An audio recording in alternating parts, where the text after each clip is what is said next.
ঘোষের ঘরের দরজার কাছে এসে ডাকছে, গোবিন্দ কে? দরজা খোলো। কে তুমি? এ তো আমার গৌরহরির কণ্ঠস্বর। তবে কি প্রভু এলো? তাড়াতাড়ি করে যেই না দরজা খুলেছে, দেখছে বাইরে গৌরহরি দাঁড়িয়ে আছে। ছুটে গিয়ে চরণটা জড়িয়ে ধরেছে, দয়াময় তুমি এসেছো দয়াময়, তুমি মনে রেখেছো আমার কথা, তুমি আমায় ভুলে যাওনি প্রভু, তুমি এসেছো, আবার এসেছো।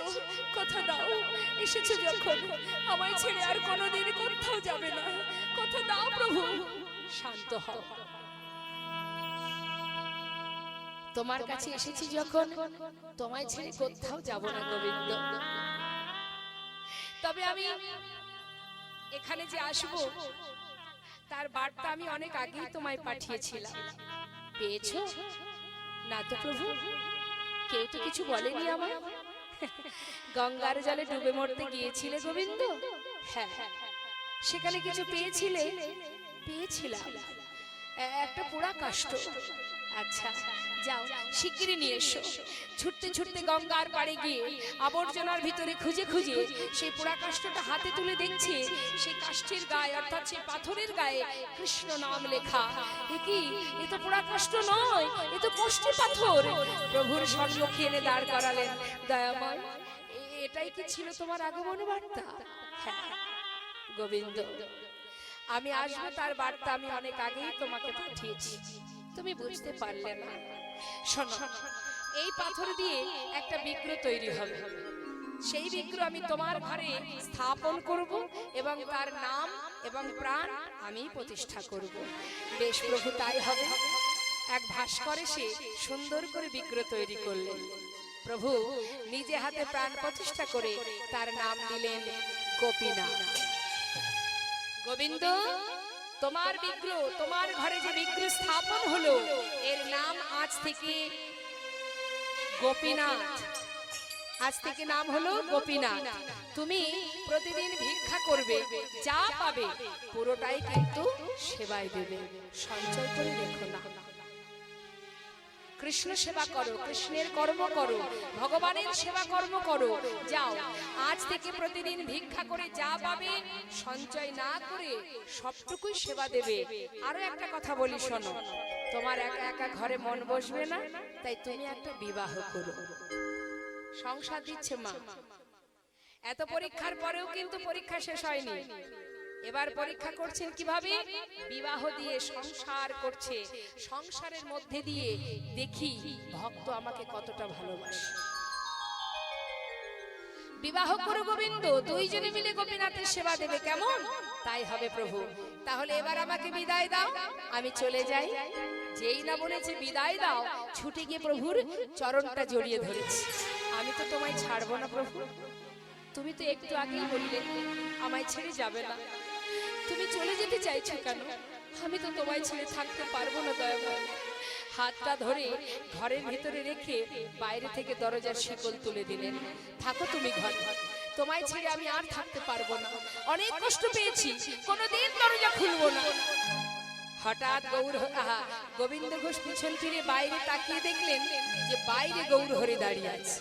এ কি প্রভু, আমি তো তোমাকে ঘরে বেঁধে রেখেছি, তুমি বাইরে এলে কি করে? আবার দরজা খুলেছে, খুলে কি দেখছে? দেখে ঘরে গড়া বাইরে গড়া, নিতাই গৌরহরি বাইরে গড়া, ঘরে গোরা বাইরে গোরা, একি দেখিলাম, একি দেখিলাম, ঘরে গড়া বাইরে গড়া। আমি কি দেখিলাম, কি দেখিলাম, ঘরে গোরা বাইরে গোরা, কি দেখিলাম, কি দেখিলাম, ঘরে গড়া বাইরে গড়া। নিতাই গৌরহরি ওই ঘরে গোরা বাইরে গোরা, দেখিলাম, কি দেখলাম ঘরে গোরা বাইরে গোরা। গোবিন্দ, আমি তো সর্বত্রই আছি, তোমাকে কথা যখন দিয়েছি তোমাকে ছেড়ে যাব না, তুমি বিশ্বাস করতে পারছো না তো? শোনো শোনো গোবিন্দ, আমি তোমায় বলি শোনো, আমাতে আর গোপীনাথে একই অঙ্গ হয়, গোপীনাথে সেবা দিলে আমি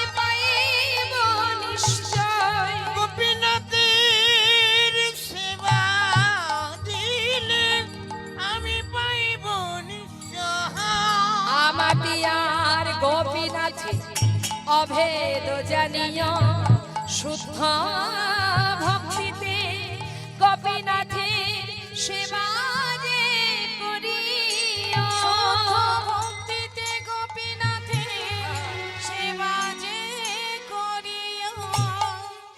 ক্ষমা প্রভু গোবিন্দ ঘোষকে সব কিছু গুছিয়ে তার সেবা কর্ম দিয়ে সংসার দিয়ে এবার ভক্তগণকে নিয়ে চললেন বৃন্দাবনের পথে। যাচ্ছে গৌরহরি গোবিন্দ ঘোষ জিজ্ঞাসা করছে, দয়াময় তুমি যাচ্ছ কোথায়? আমি ও গোবিন্দ শুনবে, আমার মন মানে না, আমি যাব বৃন্দাবনে। ও গো আমার মন মানে না, যাব বৃন্দাবনে। আমার মন মানে না, যাব বৃন্দাবনে। আমার মন মানে না, যাব বৃন্দাবনে। আহা নয়ন ভরে, দুটি নয়ন ভরে, নয়ন ভরে, ও দুটি নয়ন ভরে, দুটি নয়ন ভরে হেরব সদা, নয়ন ভরে হেরব সদায় মদন মোহনে। মন মানে তাই গৌর হরি বল। ও গো আমার মন মানে না, যাব বৃন্দাবনে। আমার মন মানে না, যাব বৃন্দাবনে। বৃন্দাবনের রাজাকে মা মায়েরা বলুন, বৃন্দাবনের রাজাকে? এ ওর দিকে তাকিয়ে তাকিয়ে বলছে, এই দিদি তুই বল। ওই দেখুন জিজ্ঞাসা করছে, কে যে রাজা? বৃন্দাবনের রাজা কে? আরে ভুল হলেই ঠিক হবে, বলুন না, ভুল হয় হোক, বলুন। বাহ বাবা, জয় রাধে। এই কথা বলতে এত দেরি হয়? হ্যাঁ? হায় হায় হায় হায় হায়। বৃন্দাবনের রাজা প্রেমময়ী রাধারানী। একবার সবাই মিলে হাত তুলুন তো দেখি। তুলেছি? ওইটুকু তুললে হবে না। আর আপনি হাত তুলছেন না কেন? পিছনে দাঁড়িয়ে ভাবছেন কীর্তনিয়া দেখতে পাচ্ছেন না। তুলুন তুলুন। তা চলুন, আমরা গৌরহরি যাচ্ছে বৃন্দাবনের পথে, আমরা একবার রাধারানীর চরণ স্মরণ করে নিই, প্রত্যেকে মিলে হাত তুলে। রাধে রাধে রাধে রাধে রাধে রাধে বল। হাত নামিয়েছেন কেন? কষ্ট হচ্ছে? শুনুন তাহলে, দুটি হাত তুললে ভগবানের চরণে সমর্পণ করা হয় নিজেকে। আর দুটো হাত তুললে কি হয়? জোরে জোরে হাতে তালি দিলে কি হয়? আমাদের অলসতা জড়তা কেটে যায়। ভগবানের সেবায় কখনো কৃপণতা করবেন না, কেমন? দেখি হাত তুলে। রাধে রাধে রাধে রাধে রাধে রাধে বল, বলো রাধে রাধে রাধে রাধে রাধে রাধে বল, রাধে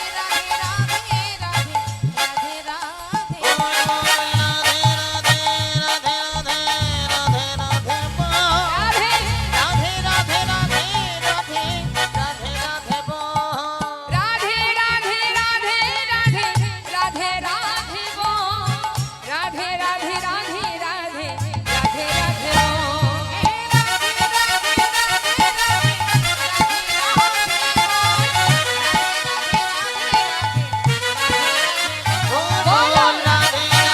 রাধে রাধে রাধে রাধে বল, রাধে রাধে রাধে রাধে রাধে রাধে বল। বৃন্দাবন কি আপনারা বলবেন রাধে রাধে, সবাই বলবেন, জোরে জোরে বলবেন। দেখবেন আবার স্কেলে যেন মিলে যায়, আর স্কেল যেন না হয়। গলা ছেড়ে বৃন্দাবন কি, যমুনা মাই কি। আর একটু জোরে হবে কি? দূরে যে ভক্তরা দাঁড়িয়ে আছেন, আপনারা হাত গুটে আছেন কেন? হাতগুলো কি বাড়িতে রেখে এলেন নাকি? সঙ্গে করে এনেছেন? তা কই দেখি, যিনি দিয়েছেন হাতটা তার দিকে একবার তুলুন। এ জন্মে তুললে পরের জন্মে হাত পাবে, না হলে কিন্তু আর পাবেন না।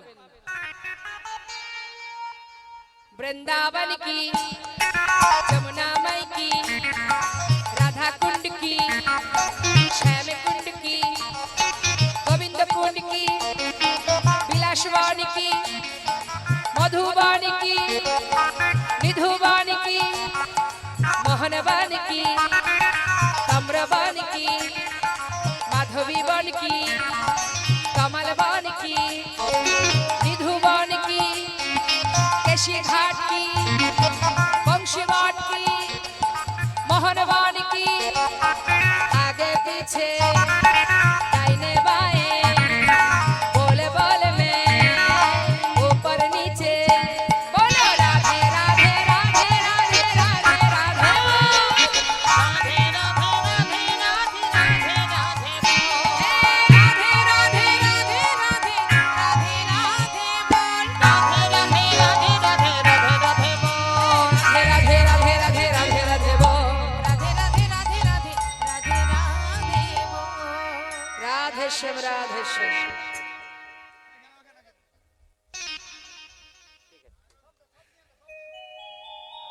जय राधे राधे राधे।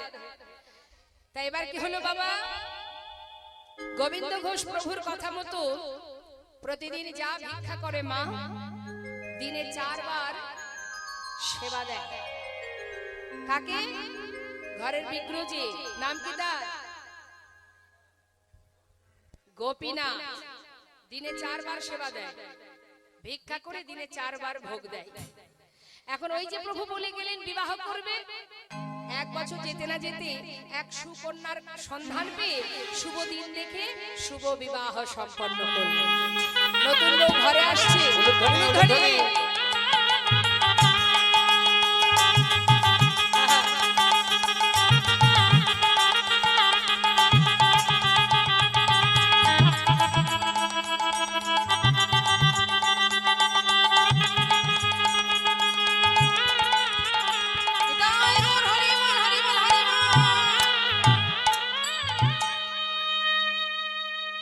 এখন বিবাহের পর স্ত্রীকে নিয়ে যখন ঘরে এলো, সেই দিন থেকে ভগবানের সেবা একবার কমে গেল। যাই হোক, সারাদিন ভগবানের পিছনে সময় দিচ্ছিল, হঠাৎ স্ত্রী ঘরে এলো, তার পাশেও তো একটু সময় দিতে হবে। এখন তার দিকে সময় দিতে গিয়ে ভগবানের দিকে একবার কম হয়ে গেছে। 1 বছর যেতে না যেতে একটি পুত্র সন্তান হলো।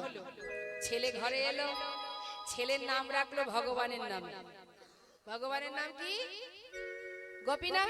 ছেলেরও নাম গোপীনাথ। বলা যায় শেষের দিনে যদি সব বিস্মরণ হয়ে যায়, নিজের ঔরসজাত সন্তানের নাম তো আর ভুলবো না। তার নামটা ধরেও যদি ডাকি, প্রভু তো শুনতে পাবে, তার নামটা তো উচ্চারণ হবে। তাই বেঁচে গুছে ছেলের নাম ভগবানের নামে রেখেছে। সন্তান যেদিন ঘরে এলো, সেই দিন থেকে ভগবানের সেবা আরো একবার কমে গেল। 4 বারের জায়গায় হয়ে গেল 2 বার। তাই এটা কি শুধু গোবিন্দ ঘোষের ক্ষেত্রেই হয়? আমাদেরও হয়। কি দেখবেন আমাদের ঘরে সংসার যখন বাবা ছোট্ট হয়, তখন আমরা গোবিন্দকে ভালোবাসি, ডাকি, সর্বদাই তাকে নিয়ে পড়ে থাকি। একটা একটা করে ভগবানের কাছে চাইতে থাকি, এটা দাও, ওটা দাও, সেটা দাও। এই করতে করতে যখন ভগবান পরিপূর্ণ সংসার দিয়ে দেয়, তখন কি হয়? সংসারের নানার কর্মের মধ্যে দিয়ে বাড়িতে যদি 5 জন ব্যক্তি থাকে, 5 জন আর 5 দুগুণে 10 পদের রান্না করতে করতে দিন কেটে যায়। একবারের রান্না দ্বিতীয়বার খাওয়া যাবে না, অ্যাসিডিটি হবে, ইত্যাদি ইত্যাদি কত কি হবে। কত যত্ন শরীরের উপরে আমাদের, কিন্তু সেই শরীরকে আমরা ধরে রাখতে পারবো? সময় যখন হবে দাঁতও পড়বে, চুলও পাকবে, চামড়াও গুটিয়ে যাবে, কানেও শুনবো না, চোখেও দেখবো না। যতই দামি দামি ক্রিম মাখো আর দামি দামি খাবার খাও না কেন, সময়ের সাথে সাথে ভগবানের দেওয়া ঘর, এই ঘরে যখন একবার ঘুণ ধরে যাবে, যতই উপরে রং করো আর প্লাস্টার করো না কেন, একটু একটু করে সব শেষ হয়ে যাবে। তাই গৌর হরি।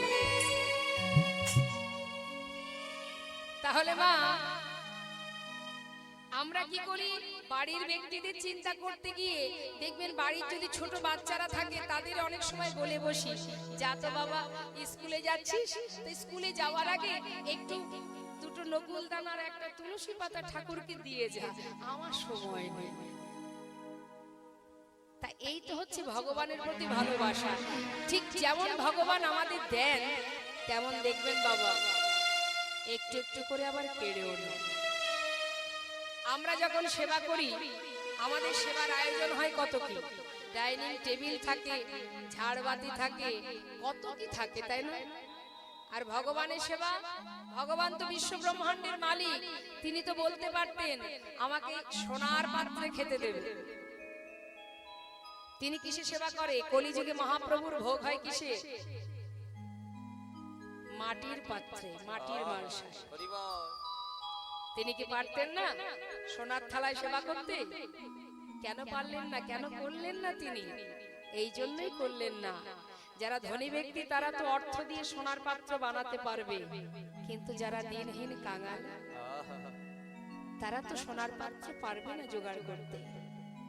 তাই সবার চিন্তা করে করুণাময় গৌরহরি তিনি স্থির করলেন আগত কলিযুগে যে মাটির মালসাই করে আমাকে সেবা দেবে, চিড়ে ভোগ দেবে, আমি গৌর হয়ে সেই ভোগ গ্রহণ করবো। তাই গৌরহরি। তাই আজ গোবিন্দ ঘোষের অবস্থা দিনে দিনে মায়ার বাঁধনে আবদ্ধ হচ্ছে। প্রভু দেখলেন না ভক্তকে তো মায়ার বাঁধনে বাঁধা যাবে না, যেমন মায়া দিয়েছি তেমন মায়া কাটিয়ে নেব। একে একে মায়া কাটাচ্ছেন। কিভাবে? সবার আগে কাটালেন তার স্ত্রীকে। স্নান ভিক্ষা করে ফিরে এসে নিজের স্ত্রীকে ডাকছে, মাধবী, ও মাধবী, যা কিছু ভিক্ষা করেছি 2 ভাগ করো, 1 ভাগ রেখে দাও আর 1 ভাগ রন্ধন করো। আমি গঙ্গায় স্নান করতে চললাম, এসে গোপীনাথের সেবা দেব। স্নান করে এসে দেখছে কি ভিক্ষার যে ঝুলি সেই ছোলাটা পড়েই আছে, রান্না হয়। গেল কোথায় মাধবী?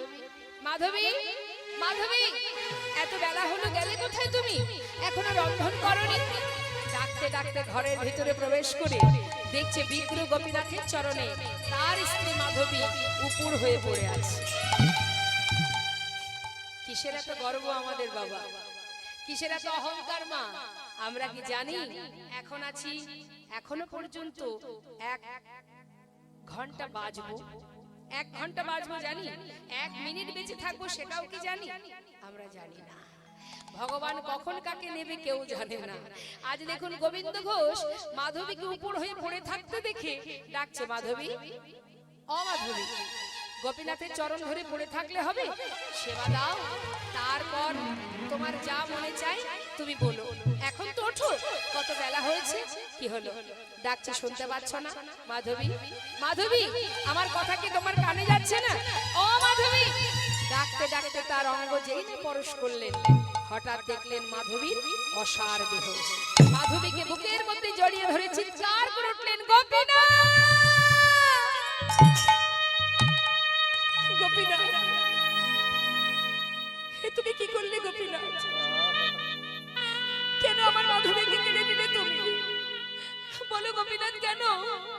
কি অপরাধ করেছে আমার মাধবী? কেন কেড়ে নিলে তুমি তাকে? কেন তুমি কেড়ে নিলে গোপীনাথ? গোবিন্দ ঘোষের চিৎকার শুনে পাড়াপড়শি ছুটে এলেন, মাথায় হাত দিয়ে সান্ত্বনা দিয়ে বললেন, শান্ত হও, তোমার মাধবী হলে তোমায় ছেড়ে কখনো যেত না। তোমার তো নয়, যে দিয়েছে সেই নিয়েছে।